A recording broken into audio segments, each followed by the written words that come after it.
हर साल भारत में लाखों करोड़ों युवा एक ही सपना देखते हैं, एक अच्छी नौकरी, एक बेहतर जिंदगी। पर सोचिए, क्या होता है जब यही सपना एक ऑर्गेनाइज्ड क्राइम की भेंट चढ़ जाए। आज हम बात कर रहे हैं भारत की परीक्षा डकैती की, एक ऐसे संकट की जो सिर्फ कुछ लीक हुए पेपर्स के बारे में नहीं है, बल्कि ये हमारे देश के भविष्य के बारे में है। स्क्रीन पर ये जो नंबर आप देख रहे हैं 1.7 करोड़, ये सिर्फ एक आंकड़ा नहीं है, ये 1.7 करोड़ जिंदगियां हैं। ये उन स्टूडेंट्स की संख्या है जिनका भविष्य एग्जाम पेपर लीक की वजह से दांव पर लग गया, जिनकी सालों की मेहनत पर बस यूं ही पानी फिर गया। तो ये पूरा मामला आखिर गरमाया कहाँ से? इस पूरे संकट की जो चिंगारी भड़की वो थी 2024 का नीट मेडिकल एग्जाम। बस एक परीक्षा जिसने पूरे देश के सामने हमारे सिस्टम की सारी कमजोरियों को लाकर रख दिया। तो सबसे पहले ये समझ लेते हैं कि ये नीट आखिर है क्या।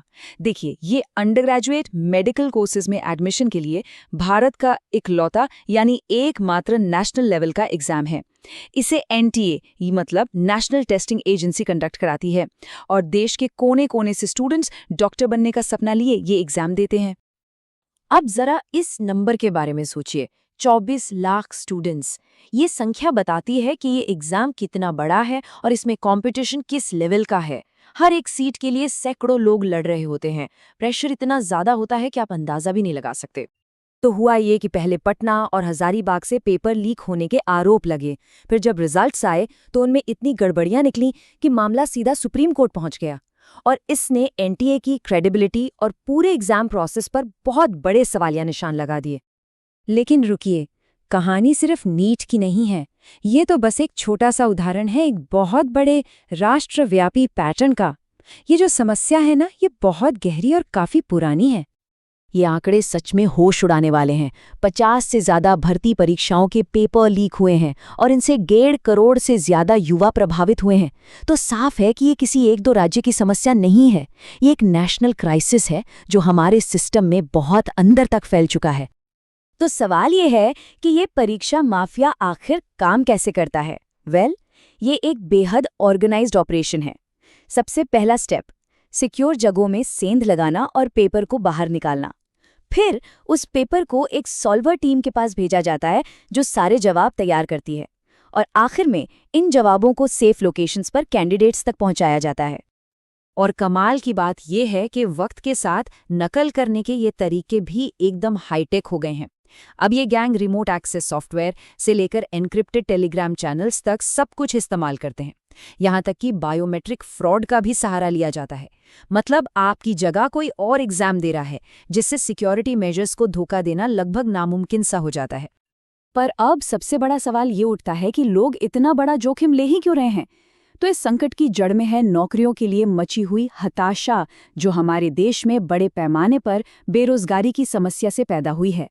और यहीं पर हमें दो बिल्कुल अलग अलग तस्वीरें देखने को मिलती हैं। एक तरफ सरकारी आंकड़े हैं जो दावा करते हैं कि नौकरियां बढ़ रही हैं, और दूसरी तरफ है जमीन की हकीकत जो युवाओं की गंभीर बेरोजगारी की कहानी बताती है। बस यही वो टेंशन है जो इस पूरे संकट को और हवा दे रहा है। अब जरा इन आंकड़ों पर नजर डालिए। ये स्थिति की गंभीरता को बिल्कुल साफ कर देते हैं। 15 से 29 साल के युवाओं में बेरोजगारी की दर बहुत ज्यादा है, खासतौर पर शहरी इलाकों में। और युवा महिलाओं की बात करें तो ये दर 25% से भी ज्यादा है। मतलब शहरों में हर 4 में से 1 युवा महिला के पास कोई नौकरी नहीं है। आंकड़ों के पीछे जो इंसानी दर्द है उसे बिहार के एक युवा का ये बयान पूरी तरह से बयां करता है। ये बात सिर्फ एक नौकरी खोने की नहीं है, ये असल में गुस्से, हताशा और टूटे हुए सपनों की कहानी है जिसे आज लाखों युवा महसूस कर रहे हैं। तो जब इतना कुछ हो रहा है तो इसके जवाब में सरकार ने क्या कदम उठाए हैं और इसके पीछे की पॉलिटिक्स क्या है? चलिए अब इसे समझने की कोशिश करते हैं। सरकार का जो मुख्य जवाब रहा है वो है ये नया कानून। हालांकि ये कानून ज्यादातर सजा देने पर फोकस करता है। इसका मकसद नकल करने वालों और माफिया को सख्त से सख्त सजा देना है, न कि नैतिक शिक्षा या रोकथाम पर जोर देना।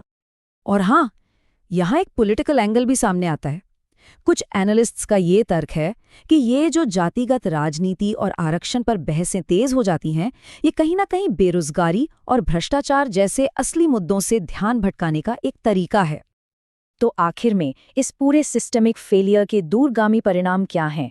ये मामला सिर्फ कुछ लीक हुए पेपर से कहीं कहीं ज्यादा बड़ा और गंभीर है। असल में ये ना तो सिर्फ एक एजुकेशन क्राइसिस है और ना ही सिर्फ एक एम्प्लॉयमेंट क्राइसिस। ये है विश्वास का संकट, पूरे सिस्टम में भरोसे का संकट। ये उस बुनियादी सोच पर हमला है कि अगर आप मेहनत करेंगे तो आप सफल होंगे, और जब ये भरोसा टूटता है तो समाज की नींव हिल जाती है। तो क्या चीज़ है जो खत्म हो रही है? सिस्टम में भरोसा, देश का भविष्य बनाने वाली युवा पीढ़ी की क्षमता, और वो सामाजिक वादा जो कहता है कि अगर आप कड़ी मेहनत करेंगे तो आपको सही मौका जरूर मिलेगा। ये सब कुछ दांव पर लगा है। और हम आपको इसी एक सवाल के साथ छोड़े जा रहे हैं कि जब मेहनत को इनाम देने वाला सिस्टम ही टूट जाए तो फिर वो इनाम किसे देता है? मेहनत और ईमानदारी को, या फिर पैसे और भ्रष्टाचार को? सोचिएगा जरूर, क्योंकि इसी सवाल के जवाब में हमारे देश का भविष्य तय होगा।